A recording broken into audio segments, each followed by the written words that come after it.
Pernah gak sih kamu inget momen pas pengen ngirim lagu ke temen tapi sama sekali nggak pakai internet? Dulu hampir tiap hari banyak orang ngelakuin hal itu. Caranya simple banget. Cukup aktifin Bluetooth, terus kirim filenya langsung dari satu HP ke HP lainnya. Jadi HP-nya bener-bener harus dideketin banget satu sama lain supaya filenya bisa terkirim. Di masa itu, cara ini tuh bukan sekedar pilihan cadangan kalau nggak ada kuota. Tapi emang jadi cara utama kalau mau bagi-bagi lagu, foto, bahkan game. Belum ada tuh yang namanya kirim lewat chat atau simpen di internet kayak sekarang. Nah, di video kali ini kita bakal bahas gimana Bluetooth di HP pernah jadi kebiasaan yang umum banget. Mulai dari gimana sebenarnya sistem ini bekerja sampai alasan kenapa akhirnya kebiasaan ini mulai ditinggalin.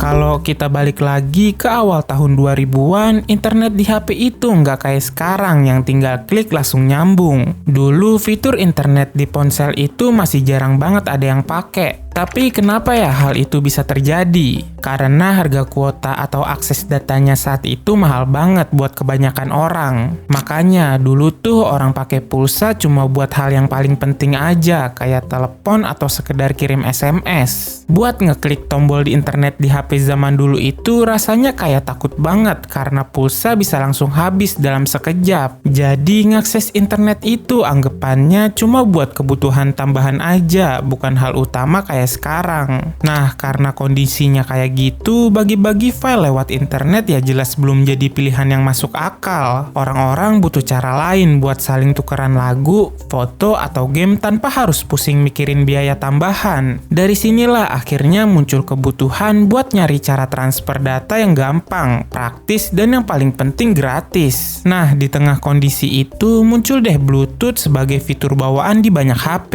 Teknologi ini keren banget pada masanya karena bisa bikin dua HP saling terhubung tanpa perlu kabel sama sekali. Kalau ditanya cara kerjanya gimana, sebenarnya simple. Bluetooth itu pakai gelombang radio jarak dekat, jadi kamu nggak perlu internet. Cukup aktifin fiturnya, terus cari deh perangkat lain yang ada di dekat kamu. Begitu keduanya udah nyambung, file bisa langsung dikirim gitu aja tanpa harus lewat jaringan operator. Artinya nggak ada biaya tambahan alias bener-bener gratis. Karena pakainya gampang dan nggak bikin pulsa ludes, Bluetooth pun langsung jadi solusi utama buat semua orang yang mau bagi-bagi file di masa itu. Setelah tahu fungsinya, mungkin kamu bakal nanya, kenapa sih namanya harus Bluetooth atau gigi biru? Ternyata nama ini diambil dari nama seorang raja di abad ke-10, yaitu Harald Bluetooth, yang dulu memimpin wilayah Denmark dan Norwegia. Raja ini terkenal banget karena dia hebat dalam menyatukan kelompok-kelompok yang dulunya musuhan atau terpisah. Nah, awalnya teknologi ini dikembangin sama Ericsson di tahun 1994. Terus perusahaan besar kayak IBM, Intel, Nokia, dan Toshiba ikut gabung buat nyiptain standar komunikasi baru yang bisa dipakai semua orang. Tujuan mereka itu pengen menyatukan berbagai macam perangkat supaya semuanya bisa saling terhubung dengan mudah. Karena tujuannya sama-sama menyatukan, mereka pun memilih nama Bluetooth sebagai penghormatan buat si raja tadi. Intinya teknologi ini dibikin supaya HP atau perangkat yang mereknya beda-beda tetap bisa nyambung satu sama lain. Bahkan kalau kamu lihat logonya, itu bukan cuma gambar abstrak loh. Logo Bluetooth itu sebenarnya gabungan dari dua huruf kuno yang merupakan inisial dari nama Harald Bluetooth itu sendiri. Setelah beres dikembangin, Bluetooth pun mulai muncul di banyak HP. Waktu itu merek-merek raksasa kayak Nokia sama Sony Ericsson langsung ngejadiin Bluetooth sebagai fitur wajib yang harus ada di setiap produk mereka. Disinilah serunya, kamu bisa kirim lagu, foto, bahkan file apapun dengan gampang banget. Gak butuh kabel yang ribet, dan yang paling penting gak butuh internet sama sekali. Berhubung merek-merek populer ini yang paling banyak dipakai orang, fitur Bluetooth pun jadi cepet banget nyebarnya. Hal ini bikin Bluetooth bukan lagi sekedar fitur canggih yang dipamerin doang, tapi bener-bener jadi bagian dari kebiasaan kebiasaan sehari-hari. Saking populernya, Bluetooth pun mulai dipakai rutin sama banyak orang, terutama di kalangan pelajar yang hobi banget tuker-tukeran lagu terbaru pas jam istirahat atau setelah pulang sekolah. Nah, di saat yang sama, konter HP juga punya peran yang penting banget. Dulu, konter itu bukan cuma tempat beli pulsa, tapi juga jadi tempat buat jasa isi lagu sama game ke HP kita. Biasanya di sana disediain daftar lagu atau game yang bisa kamu pilih sesuka hati. Kamu tinggal pilih mana yang mau diambil, terus filenya bakal dipindahin ke HP kamu. Karena internet dulu mahalnya minta ampun, cara ini jadi solusi yang paling efisien buat dapat konten digital tanpa bikin kantong bolong. Serunya cukup satu orang aja atau hasil patungan buat isi lagu atau game di konter HP.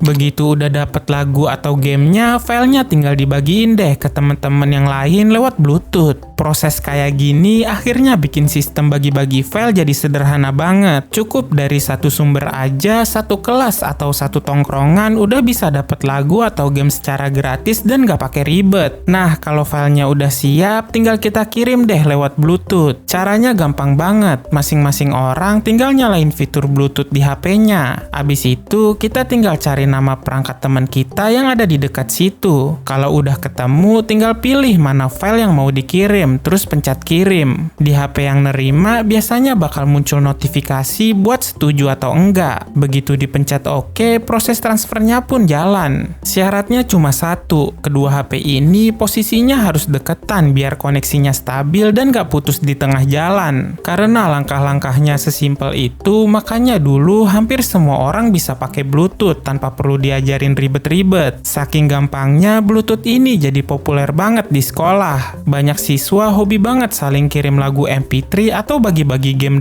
.jar yang lagi ngetren. Serunya, game dengan format .jar kayak gini bisa langsung dimainin di HP tanpa perlu cara install yang ribet. Nah, di momen inilah kapasitas memori HP jadi penentu segalanya. HP yang memorinya gede otomatis bisa nyimpen lebih banyak file dan biasanya si pemilik HP ini bakal jadi pusat perhatian di kelas. Banyak temen bakal ngerubungin dia cuma buat minta kiriman file terbaru. Singkatnya, bagi-bagi file lewat Bluetooth ini udah bukan cuma soal mindahin data lagi, tapi jadi cara kita buat ngobrol dan seru-seruan bareng pas jam istirahat atau setelah pulang sekolah. Seiring makin banyaknya file yang masuk, banyak orang mulai makin pintar ngatur cara nyimpennya. Bahkan sampai ada yang main sembunyi-sembunyi. Beberapa file, terutama video rahasia berformat 3GP, sering banget dikirim diam-diam lewat Bluetooth. Nah, biar lebih aman, sebelum filenya dikirim, biasanya nama filenya udah diganti. Nama aslinya bakal diubah jadi nama yang kelihatan normal atau biasa banget, kayak tugas matematika atau nama yang lainnya yang penting gak menarik perhatian. Gak cuma itu, sistem folder yang berlapis-lapis juga sering dimanfaatin buat nyimpen file rahasia ini. Biasanya folder itu dikasih nama simpel aja kayak angka 1, 2, 3, sampai 5. Pas dibuka, di dalamnya masih ada folder lagi dengan nama yang sama, terus lanjut lagi ke folder berikutnya. Pokoknya harus diklik berkali-kali, baru deh file aslinya ketemu. Kadang ada juga yang ngubah format filenya dari .3GP menjadi .txt atau format lain, supaya filenya tidak terbaca sebagai media. Dengan cara ini, cuma orang yang tahu lokasinya aja yang bisa buka. Jadi nggak semua orang bisa nemuin filenya dengan gampang. Tapi ya meski praktis banget, Bluetooth zaman dulu itu punya keterbatasan yang bikin kita harus sabar. Masalah utamanya ada di kecepatan transfernya yang lambat banget. Bayangin aja, cuma buat ngirim satu lagu MP3 doang, kita bisa nunggu sampai beberapa menit sambil pegel megangin HP-nya. Belum lagi masalah jarak. Posisi HP-nya itu harus benar-benar nempel atau deketan banget biar koneksinya stabil. Kegeser dikit aja atau tiba-tiba ada yang lewat di tengah-tengah, koneksinya bisa langsung putus dan transfernya gagal total. Nah, disinilah letak perjuangannya. Kalau udah gagal, kita nggak bisa lanjutin dari sisa yang terputus tadi, tapi harus ngulang lagi semuanya dari awal. Makanya, walaupun dua HP-nya udah ditempelin banget, hal ini nggak menjamin filenya bakal langsung masuk dengan mulus. Jadi, dapat satu lagu aja rasanya emang butuh kesabaran ekstra. Tapi ya namanya teknologi, teknologi pasti bakal terus berubah. Seiring berjalannya waktu, internet di HP mulai makin kenceng dan harganya nggak semahal dulu lagi. Karena udah lebih terjangkau, orang-orang pelan-pelan mulai beralih kirim-kiriman file lewat internet. Enaknya kita bisa kirim apa aja tanpa harus berdiri deketan atau nempelin HP lagi. Perubahan ini otomatis bikin orang nggak terlalu bergantung lagi sama Bluetooth buat urusan bagi-bagi file. Semuanya jadi lebih cepat, lebih fleksibel, dan yang pasti nggak perlu lagi tuh repot nempelin dua HP cuma buat dapet satu file doang. Nah, setelah internet makin terjangkau, muncul lagi perkembangan baru yang namanya layanan streaming. Di fase ini, orang-orang udah nggak terlalu pusing lagi mikirin kapasitas memori buat nyimpen lagu di HP. Soalnya banyak lagu udah bisa langsung diputar dari internet kapan aja dan di mana aja. Hal yang sama juga terjadi sama konten-konten digital lainnya. Perubahan ini otomatis bikin kebiasaan kirim-kiriman file satu persatu jadi makin ditinggalin.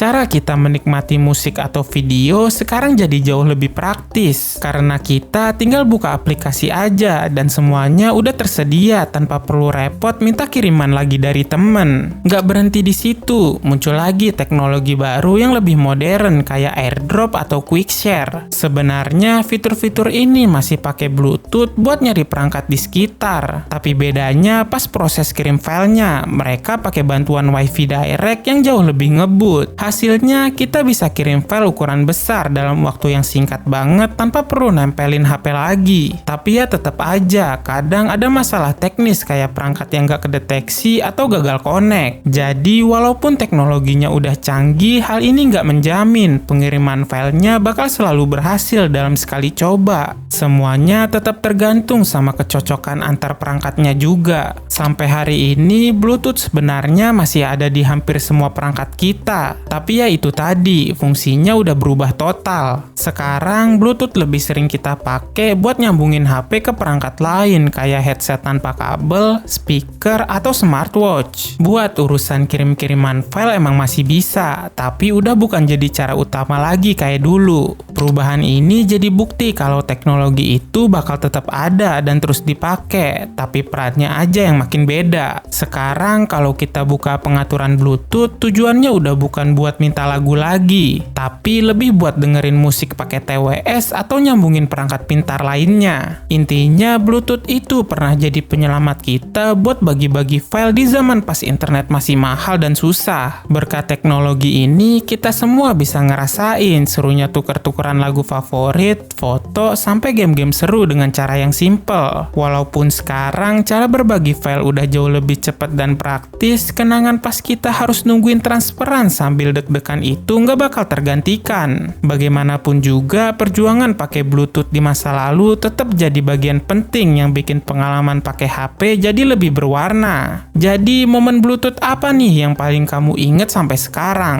Tulis cerita kamu di kolom komentar di bawah. Jika kamu tertarik dengan video seperti ini dan ingin tahu mainan Digivice yang populer banget di tahun 2000-an, kamu bisa klik thumbnail yang muncul di layar. Terima kasih sudah menonton video ini. Jangan lupa untuk like, share, dan subscribe channel ini, dan sampai jumpa beberapa saat lagi.